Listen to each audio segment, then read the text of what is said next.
What could possibly be worse than death?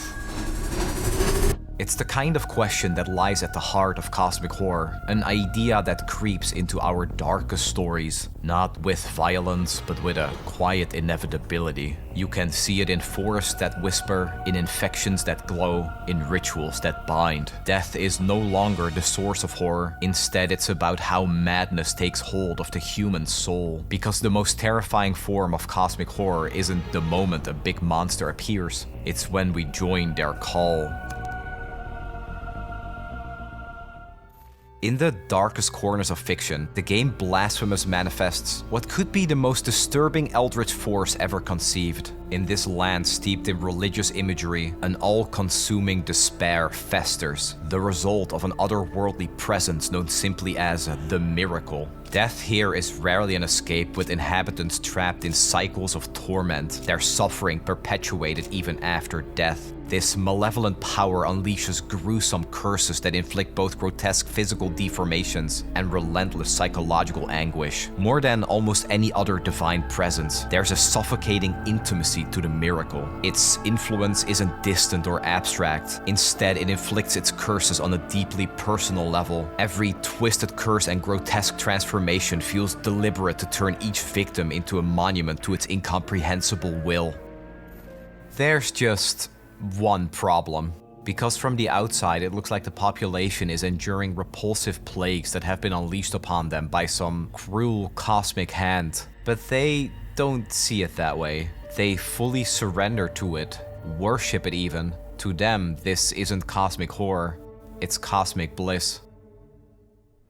At its core, cosmic horror isn't about violence or jump scares. Rather, it's about the slow unraveling of the human mind when faced with something too alien to comprehend. So the fundamental problem often lies in the storytelling itself. How do you describe something indescribable? How do you make the incomprehensible scary? Because the thing about words is that, naturally, they don't work well for things that are by definition beyond words. So in these stories, the answer more often than not isn't to focus on the entity itself, but on the people caught in its orbit. We don't fear the monster, we fear what it can do to us. This kind of discovery might summon visions of titanic entities tearing through the remnants of civilization, leaving only ruin in their wake. In reality, the true horror often doesn't lie in such grand spectacles. Instead, the spotlight shifts quietly to the human mind itself. And it's here that, in true cosmic fashion, something more unsettling than any monster begins to take shape.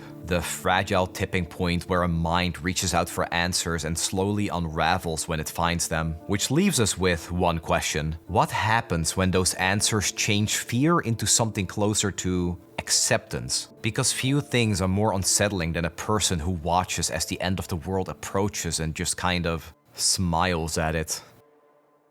At some point, fear gives way to something else. Not peace exactly, but a quiet submission to the inevitability of it all. The devouring forest of Darkwood provides a perfect metaphor for this gradual descent into surrender. Trapped in an inescapable maze of twisted roots and branches, every creak of wood feels less like a sound and more like a breath, like the forest itself is watching you. And I'll admit, I knew this game was pretty popular, but I wasn't prepared for just how intensely it would sink its claws into me. I'm proud to say I was among the less than 10% of players who managed to stumble, crawl, and barely survive their way into Chapter 2. Not that I blame anyone, because the nights you're defending yourself in the forest are suffocating. Each passing minute weighed down by the gnawing dread of whatever might break through your fragile boarded windows. Maybe it was the sheer focus on surviving each night in the forest, but over time it began to mentally exhaust me. Like every barricade I built and every scrap I scavenged was just delaying the inevitable moment when the roots would finally close in and take me. So when one day I stumbled across a corpse halfway consumed by the forest, and it politely invited me to lie down in the grave beside it, I think I finally understood. I can't help but think of Over the Garden Wall as an eerily similar cruel forest. Much like Darkwood, there's an inevitable sense that the line between traveler and tree begins to blur if you linger too long in this place. There is only me. There is only my way. There is only the forest, and there is only surrender. It soon becomes clear that this growing sense of dread originates from the beast, a creature that perfectly embodies the feeling of being hopelessly lost in a suffocating wilderness. But his power doesn't come from force, but rather from this creeping hopelessness, feeding on those who lose the will to continue, allowing the weight of the forest to press upon them until they become one with the trees. The protagonists manage to escape this fate early on by holding on to the belief that their path will lead them home. But when despair begins to seep in, it becomes clear how thin the line truly is. It's not exactly subtle that both Darkwood and Over the Garden Wall center around a forest that seems determined to absorb anyone who steps into it, turning them into part of its endless expanse. In these stories, surrender to a greater force is never the starting point. There wouldn't be much of a story to begin with if Elden Ring just started with the Tarnished kneeling before the Erdtree. There's always a desperate resolve with the main characters convinced that if they just fight hard enough, they'll be able to escape the inescapable. But this inevitability has a certain weight to it, a slow and crushing pressure that grinds down hope until it rots away. So while the woods we've discussed so far could be seen as extensions of a singular force, this hunger isn't confined to the trees alone. Hollow Knight represents this disease as a sickly orange glow referred to as the infection. This illness that plagues the land is the physical manifestation of an abandoned god's will, seeping into the minds and bodies of the insects that inhabit the long-lost kingdom. Though they don't fit the traditional image, these infected creatures are, at their core, little more than zombies with bodies that are reanimated by an external presence. In the natural world, there are parasitic organisms that survive through a disturbingly similar kind of horror. Parasites like the cordyceps fungus infect insects, invading their nervous systems and taking control of their bodies. Ants climb to high vantage points under the parasite's command, where spores erupt from their hollowed husks to infect others. Similarly in Hollow Knight, it's through exploring the shattered remains of the world that the true nature of the infection reveals itself. Pulsating bubbles radiating an unnatural glow cling to walls and ceilings, the same haunting light bleeding from the empty eyes of infected bugs as their hollow shells stumble forward. But, spoiler alert, there is a way to contain the plague, even if it's not a triumphant victory that waits at the end of most adventures. In one of the game's possible endings, the knight becomes a vessel by absorbing the infection and sealing themselves away within the depths of a temple. No mind to think,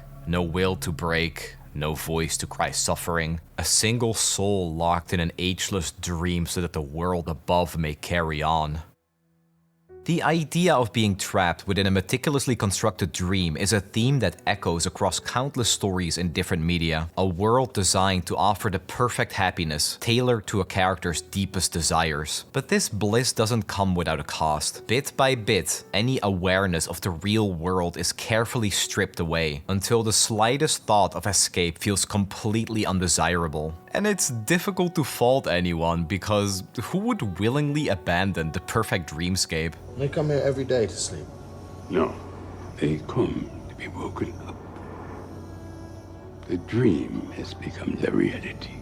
Even when the illusion cracks, even when it's painfully clear that none of it is real, the dream is just too warm and comfortable to leave behind. Perhaps the most well-known example of this concept is The Matrix, where humanity lives out their lives inside of a flawless simulation, blissfully unaware that their bodies are being used as batteries for intelligent machines. The illusion is so convincing that many, even when shown the truth, would rather return to the comforting lie than face the harsh reality. Ignorance is bliss.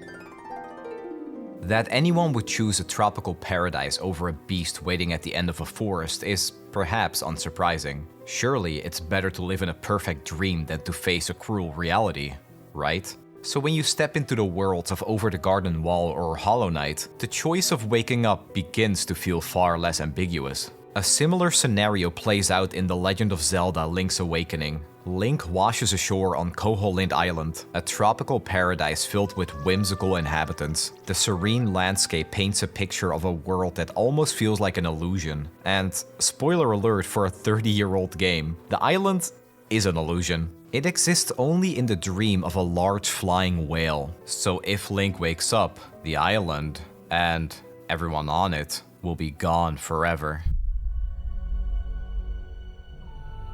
The most terrifying form of horror isn't some universal law. It's a perspective that may very well only resonate with me. Personally, I find watching someone willingly let go of their humanity the most chilling way to lose yourself, but someone else might just find a guy in a bloodstained mask infinitely scarier. Honestly, fair enough. The thing is though, there's rarely ever one person who feels that way. Never a lone figure that surrenders to the shadowy monster that looms over them. More often than not, it's an entire flock of souls walking willingly into the maw of something they can't understand. So this bliss of being part of something larger speaks to an almost paradoxical state, a surrender of individuality in exchange for a sense of belonging to something bigger than a single existence. It's an oddly fitting comparison when you consider insects, creatures that thrive as a single unified collective. Entire colonies move with each individual acting as if they're an extension of a greater mind. It's kind of fascinating to watch in action, especially when you compare it to humans trying to pull off the same thing. A common setting in media where humanity's instinct to unite shines through is the struggle for survival in a post-apocalyptic world. Small groups of survivors form as each person carries a role that increases the odds of living another day. One person skilled with a weapon, another with some medical knowledge to patch wounds, and someone who's just really good at carrying way too much junk. If my playthroughs of Fallout are anything to go by, that is. While we've certainly seen these makeshift societies that are held together by little more than string and planks crumble under their own weight, the other danger often waits just beyond their walls. Because if we're being honest, no apocalypse would be complete without a few reanimated corpses ready to march into the ruins of civilization.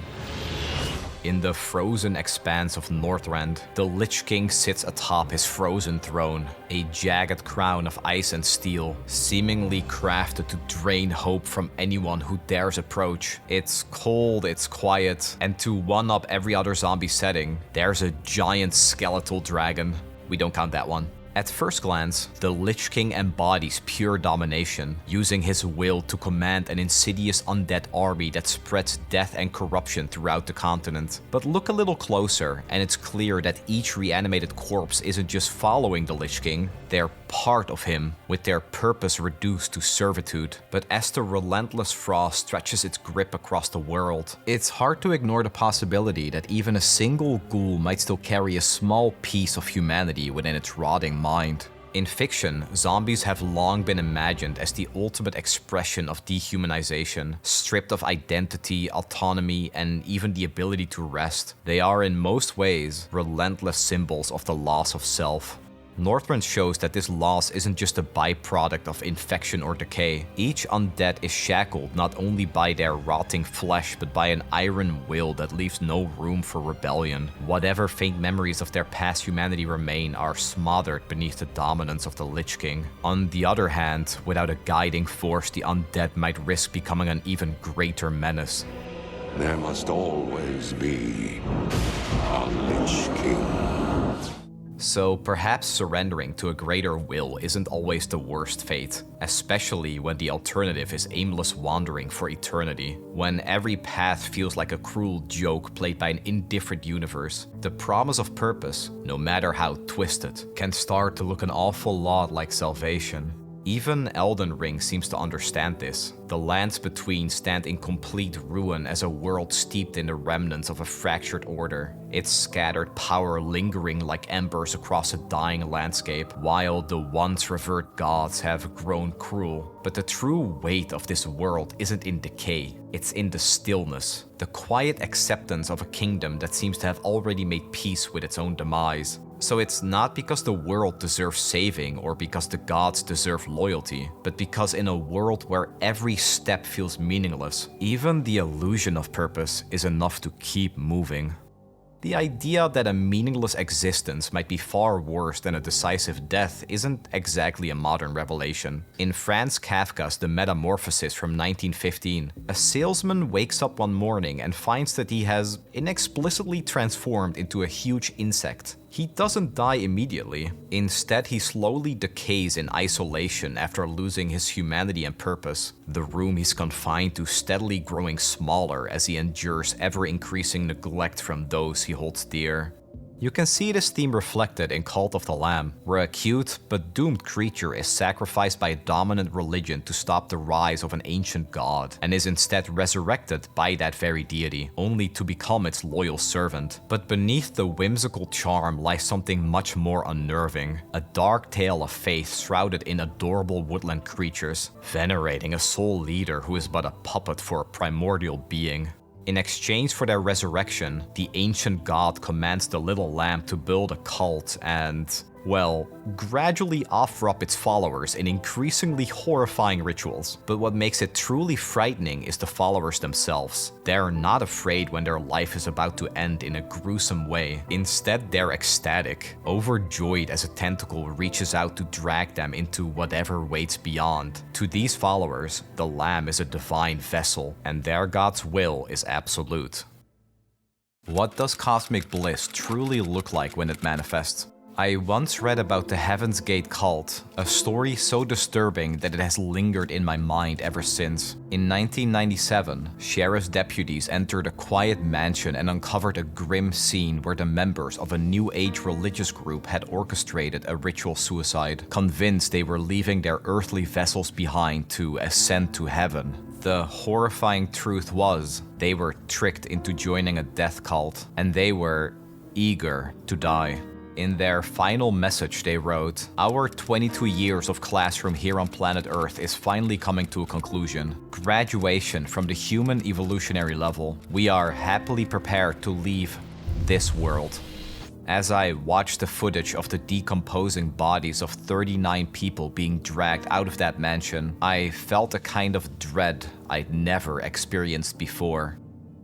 The Heaven's Gate tragedy captures a devotion so absolute that salvation and annihilation became one. There's a particular kind of anxiety in watching certain beliefs lead people willingly into something that is from the outside so very clearly malevolent. As I was witnessing different followers devote themselves to someone or something trying to exploit them just made me want to shout, "Don't you see what's happening? You're being used as fuel for something undeniably evil." And yet, another part of me understands, because there's a grim comfort in surrendering the weight of choice. To let a charismatic leader or godly being carry the burden of uncertainty in a world too overwhelming to face alone.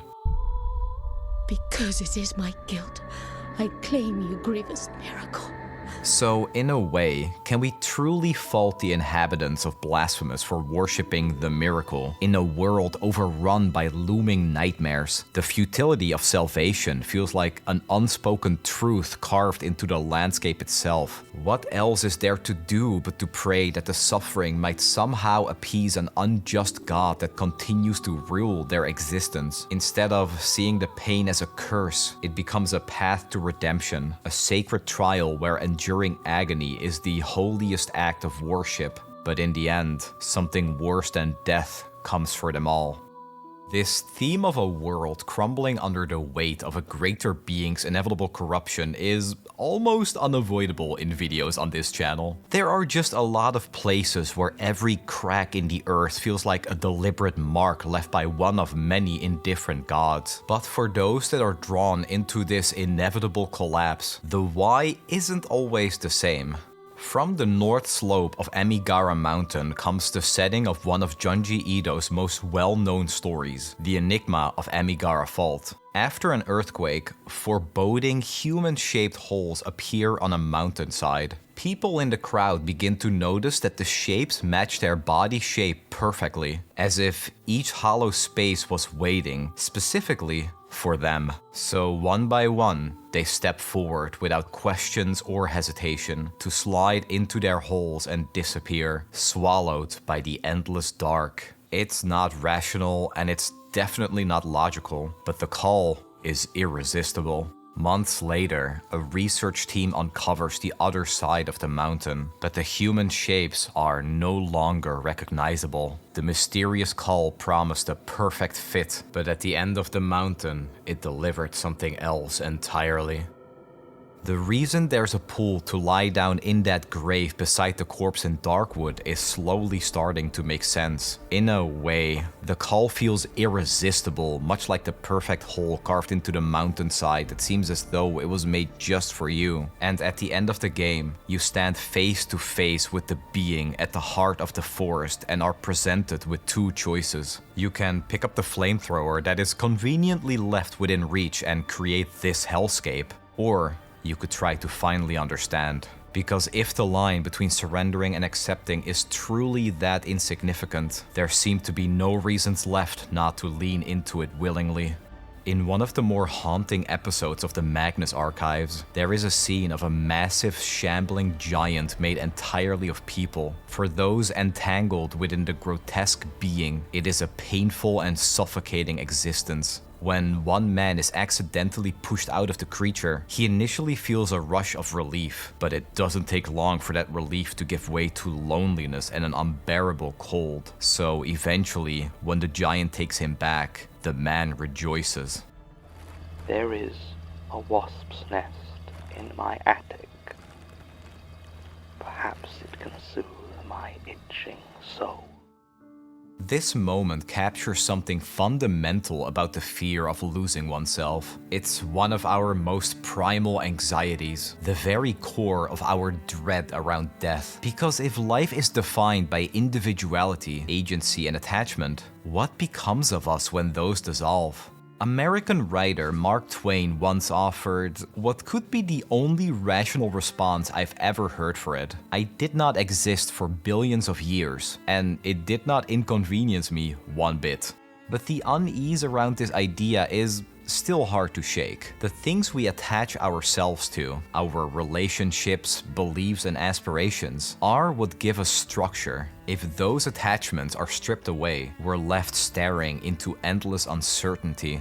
And yet for many, the dissolution of self isn't born of despair or hopelessness. It's not that they feel they have nothing to live for, more that they either believe this new state is better than anything they could imagine for themselves, or they are simply compelled by forces beyond their control. This duality is reflected in Evangelion, but it's a little complicated to fully explain. So let me try to completely oversimplify it with some spoilers ahead. The main antagonist is obsessed with human instrumentality, which comes down to the merging of all souls into one collective stew of consciousness, to take away our capacity to hurt each other and to end loneliness by simply merging us into a single, unified puddle of goo. For him, this dissolution is the ultimate goal, a way to eliminate pain and isolation. We will never be separate anymore. No more questions about what might be next. No more catastrophes of our own design. The story ends here, and there's nothing left to decide. We are all one now. Cosmic bliss and cosmic horror, then, are two sides of the same coin. Both stem from forces so incomprehensible that they leave us powerless. One represents the beauty in surrender, the other a maw that devours all we are. I think I take being embraced by the warm earth over a Lovecraftian monstrosity with tentacles that wants to devour me, but then again, I prefer to avoid both, to live my life, to make my own choices, and to try to enjoy a quiet walk in the forest without wondering if the trees are plotting against me. Because surrender might bring peace in its own strange way, I'd still rather endure the struggle of being human. We might be flawed, uncertain, and painfully aware of our insignificant existence. Perhaps that's still better than surrendering to something we can't return from. Perhaps that's what true cosmic bliss really looks like.